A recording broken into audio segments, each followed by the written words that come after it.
Welcome back to my channel. ఈరోజు మునిగాకు అమ్మొచ్చింది మా shop దగ్గర. అయితే ఇగో తీసుకున్న మంచిగా కడిగి ఎండబెట్టి ఇట్లా ముక్కుట్లో వేయించిన మునిగాకు. ఇది కరివేపాకు, ఎండుమిర్చి, ఎల్లిపాయలు, కొన్ని పల్లీలు గుప్పెడు, ధనియాలు, ఇందులోనే జీలకర్ర వేసిన, అన్నీ వేయించిన. ఇవన్నీ తర్వాత దొడ్డు వేసి అన్నీ మిక్సీ పట్టుకుంటే రోజు వేడివేడి అన్నంలో ఫస్ట్ కొంచెం ముద్ద కలుపుకొని తిన్నామనుకో హెల్దీ ఫుడ్ ప్లస్ మనం వేరే కూరలు లేకుండా కానీ టేస్ట్గా ఉంటుంది.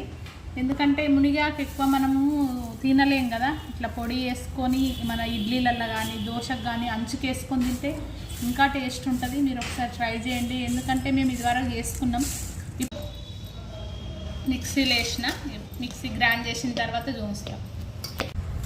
మిక్సీ పట్టిన కొంచెం బరకకుంటే పండు కింద చదివితే టేస్ట్ వస్తుంది. పల్లీలు ఉంటాయి కదా, మిక్సీ పట్టిన వేడి అన్నంలో నెయ్యి నూనె ఏది వేసుకొని తిన్నా, ఏది వేయకపోయినా టేస్ట్ బాగుంటుంది. కాకపోతే నెయ్యి మనం నూనె వేసుకుంటే కొంచెం ఫ్లేవర్ వేరే ఉంటుంది.